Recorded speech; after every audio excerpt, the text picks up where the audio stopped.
Imagine you are traveling in another country. You enter a bright, busy cafe. Sounds nice. Yeah, it is. You walk up to the counter and order a coffee. And the person behind the counter, well, they ask a very simple question. Would you like anything else? Right.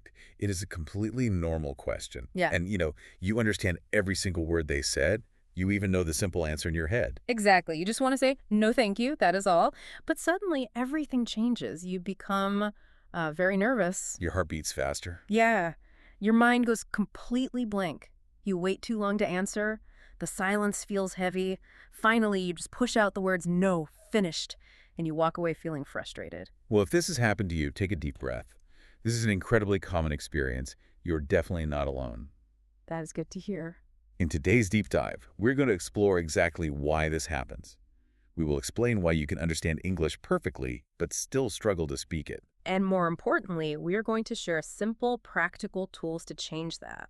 Because, just knowing the words is clearly not enough. No, it is not. So why does our brain freeze in these moments? Well, it happens because listening and speaking are entirely different processes. They use different parts of your brain. Oh, really? Yes. Listening is a passive process. It is about receiving information. Someone else creates the sentence. They give you the words. Yeah. Your only job is to understand them. That makes sense. The hard work is already done by the other person. Exactly. But speaking is completely different. Speaking is an active process. It is about producing information yourself. Right. Think about everything you have to do to speak. First, you have to understand the question. Second, you have to decide what you want to say. Right. Third, you have to find the correct English words. And it does not stop there. Fourth, you have to put those words in the correct grammatical order. Yes. And finally, you have to pronounce them correctly out loud. You must do all of this in real time, in just a few seconds. That is a lot of heavy lifting for your brain to do all at once. Mm. To understand this better, let's use a metaphor. Imagine your English knowledge is a massive library. I love this idea. A huge library filled with thousands of books. Right. When you are listening to someone, they hand you a book title.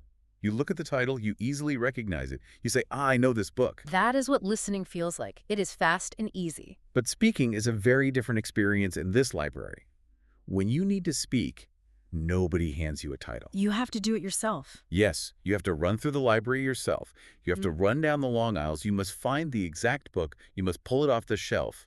And you must open it to the right page. And you have to do all of that running while someone is waiting for your answer. The pressure makes it harder to find the book. Exactly. So the library is not empty. We actually have a lot of knowledge inside our heads. The search system is just too slow right now. That is a perfect way to describe it. Our library is full. But if it is full, why can't we just grab the right book? Good question. It really comes down to how we store our vocabulary. We store words in different ways, don't we? Yes, we do. Yeah. We basically have two categories of words in our brain. We have passive vocabulary, and we have active vocabulary. Let's unpack that. Sure. Passive vocabulary includes all the words you understand. You understand them when you hear them in a movie. You understand them when you read them in a book. But you do not actually use them yourself. Right. Active vocabulary is much smaller. It includes the words you can easily use yourself. You can speak them quickly. You do not have to search for them. Here is a really relatable example. Think about the phrase, I am looking forward to it. That is a good one. You hear this all the time. You know exactly what it means. But ask yourself, have you ever actually said it out loud to a friend? Probably not very often. You recognize it, but you don't retrieve it.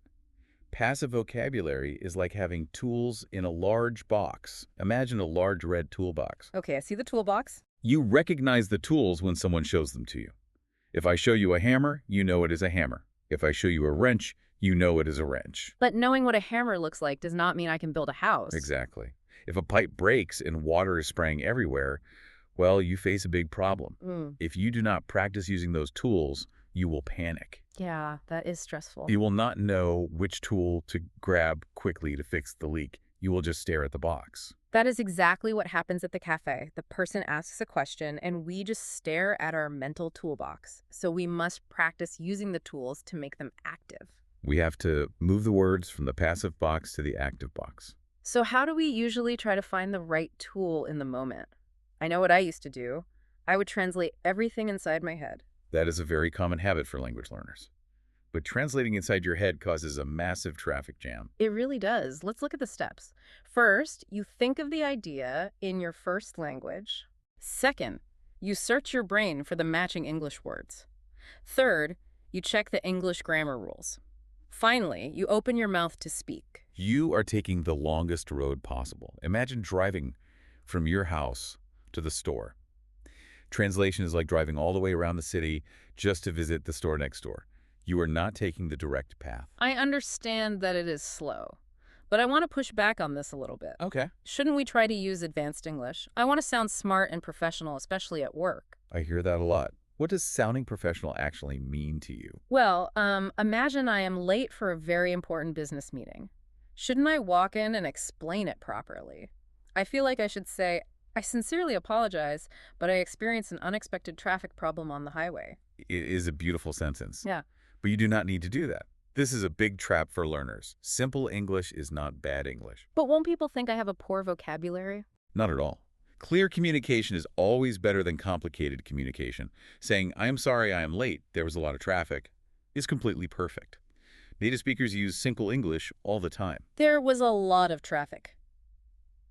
You are right, that is much easier to say quickly, and the message is exactly the same. Think of building a house. You do not build a whole house in one giant movement. You lay one brick at a time. A brick is solid and simple. So short sentences are our bricks. Yes. You can start with something very short. Don't try to build a long, complex sentence with multiple parts. Give me an example of laying these bricks. Think about describing your job. Brick 1, I like working from home. Brick 2, it saves a lot of time. Brick 3, but sometimes I feel lonely. You just built a lovely house, one simple sentence at a time. It is clear, natural, and easy to retrieve. That feels much less stressful. But we also need to talk about the physical feeling of panic. We need to release the mental brake. Fear of making mistakes is exactly like driving a car with a parking brake on. I love this metaphor. Your English knowledge is the engine and the accelerator pedal. You have the power to move forward. But perfectionism stops the car completely. You cannot wait for the perfect sentence. If you wait for perfection, you will never drive anywhere. You have to take the brake off and accept a bumpy ride sometimes. Okay, let's say we agree. We know translation and fear freeze our brains, so how do we actually get the car moving? We have to practice pulling information out of our brain. Yes. When your mind goes blank at the cafe, you are simply overloaded. You are trying to manage vocabulary, grammar, accent, and social pressure all at once. It is like carrying 10 heavy bags at the same time. You eventually drop all of them. We need a solution for this overloaded mind. The scientific solution is called retrieval practice. Retrieval practice, what does that actually mean? Think about training for a football match. You can watch 100 football matches on television. Watching helps you understand the rules. You know what a goal is. But watching TV does not train your physical body to play the sport? Exactly. To actually play the game, you must get off the sofa. You must get on the field and run around. Listening to English is like watching the game. Speaking practice is getting on the field. That is the big shift. We have to get on the field. Now that we know this, what does our daily practice look like? Let's look at 5 practical, easy ways to improve your active speaking. Method 1 is practicing short answers. This is about building speed. Practice answering very common questions. For example, how was your day? Don't just think the answer. Say it out loud. Answer with one simple sentence first. I stayed home. That is 1 brick. Then push yourself to expand to 3 sentences. I stayed home. I watched a movie. Then I visited my family. That is great. Method 2 focuses on learning sentence patterns. These are reusable blocks of words. I use these all the time in my native language. You do not have to build every sentence from zero. You just learn a simple block of words. A great example is the block, in my experience. Or another one, it depends on. You memorize the block. Then you just add your own simple information to the end of it. It depends on the weather. Or it depends on my mood.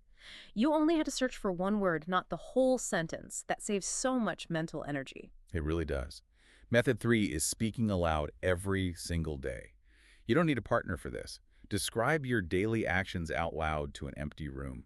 Do this for just 5 minutes a day. This might feel silly at first, but it works. As you walk around your house, just say what you're doing. I am making coffee. I'm looking for my keys. I'm opening the window. It trains your brain to connect real-world ideas directly with English. It skips the translation step. You are taking the direct road. Method 4 is called shadowing. This is a powerful technique. You listen to a short piece of English audio, then you immediately repeat it aloud. You act like a shadow following the speaker. You try to copy the rhythm of their voice. You copy the pauses. You match their speaking speed. Why does shadowing work so well? Because it trains the physical muscles of your mouth. You practice making English sounds without the stress of inventing the sentence yourself. It builds muscle memory. Method 5 is preparing for predictable conversations. This is my favorite tip. Real life is actually quite predictable. Very predictable. You know, people will ask certain questions. At work, your manager will ask for a project update. At a cafe, they will ask for your order. You can prepare your simple answers before these things happen. Some people think this is cheating, but preparation is training. It is not cheating. Preparing makes those stressful moments automatic. If you know how to order your coffee perfectly, your brain relaxes. Then you can focus your energy on the unexpected parts of the conversation. But let's be honest, even with all this practice, you will still sometimes get stuck. The library will still sometimes feel too big. What do you do when the words just will not come? You stay calm. Yeah. You can learn a skill called explaining around a word. Do not let forgetting one single word end the entire conversation. Give us an example of explaining around a word. Imagine it is raining. You want to ask for an umbrella, but you completely forget the word umbrella. Do not panic. Just describe it. Say, do you have the thing you use when it rains? Keep the communication moving. That is brilliant. If you forget the word receipt at a store, just say, can I have the paper they give you after you pay? The cashier will understand instantly. Sometimes you just need a few more seconds to think. You need to buy more time. We have some crucial life-saving expressions to help you buy time. These are short phrases you can memorize. We are going to say these very slowly and clearly. Please listen carefully. If you can, repeat them out loud with us. Here's the first one. My mind went blank. Imagine your teacher asks you a question and you panic. You can smile and say, I am sorry, my mind went blank. Here's the next one. I know what I want to say. You can use this to show you understand. For example, I know what I want to say, but finding the English words is a bit hard right now. Another great phrase. I can't find the right words. For example, I can't find the right words, but I am trying to explain my feeling about this movie. If you need a moment, use this. Give me a second. Imagine a colleague asks for a file name. For example, give me a second. I need to remember the name of that document. A very natural filler phrase is this. Let me think. For example, let me think. I believe we went to that restaurant last summer. If you made a mistake and want to correct it, use this. What I mean is.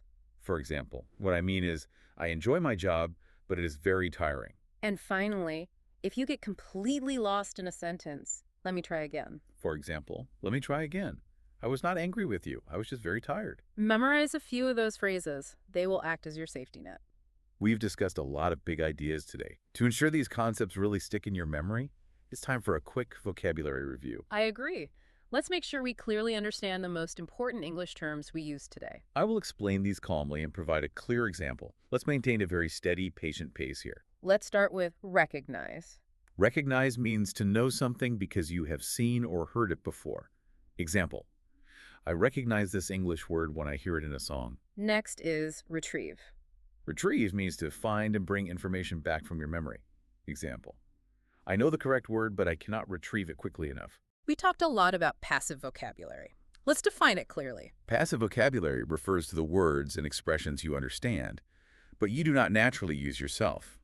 Example, my passive vocabulary is much larger than my active vocabulary. And the opposite is active vocabulary. Active vocabulary refers to the words and expressions you can easily use by yourself when speaking. Example, daily speaking practice helps you build a strong, active vocabulary. We use the word overloaded when talking about the cafe. Overloaded means having too many things to manage or process at the exact same time. Example, my mind feels completely overloaded when I try to think about grammar rules while speaking. Perfectionism. That is the brake on the car. Yes, perfectionism is the strong desire to make everything completely correct, with zero mistakes. Example, perfectionism sometimes stops me from speaking because I am afraid of looking foolish. Sentence pattern. A sentence pattern is a reusable group of words that helps you build many different sentences quickly. Example, the phrase, in my experience, is a very useful sentence pattern. Retrieval practice. Getting on the football field. Exactly. Retrieval practice is an exercise that requires you to pull information from your memory without looking at the answer first. Example, Answering questions aloud in an empty room is great retrieval practice. And finally, fluency. Fluency is the ability to communicate smoothly, easily, and continue speaking without long stops. Example: fluency does not require perfect grammar.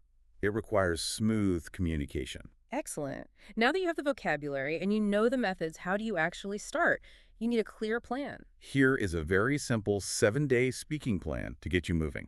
Take this one day at a time. Day 1. Introduce yourself out loud for just 1 minute. Talk about your name, your location, and your daily work. Day 2. Describe your daily routine. Talk about what you do in the morning and what you do in the evening. Keep the sentences simple. Day 3. Talk about yesterday. This practices your simple past tense verbs. I ate breakfast. I went to work. Day 4.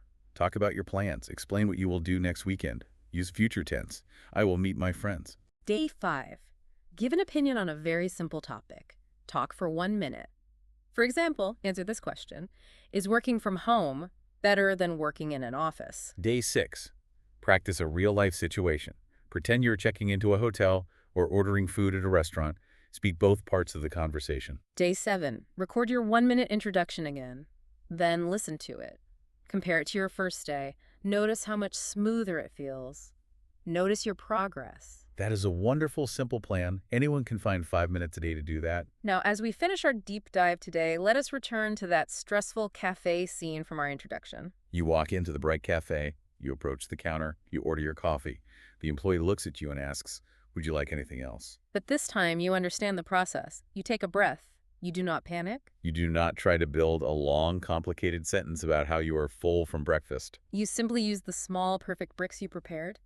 You look at the employee and calmly answered, "No, thank you. That's all." The answer is simple. It is clear. And it's completely successful. You take your coffee and smile. Remember this vital lesson. Confidence does not appear before you speak. You cannot wait to feel confident. Confidence grows after you speak, through repeated brave action. Understanding is just receiving. Speaking is retrieving. Use simple sentences. Build with small bricks. Practice speaking out loud to an empty room. And most importantly, take the parking brake off. Do not let the fear of making mistakes stop you from driving forward. We want to leave you with one final question to think about today. What usually stops you from speaking English?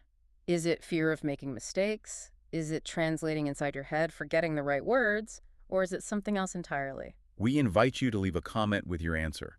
Try using just one simple English sentence to reply. Take that small step onto the field today.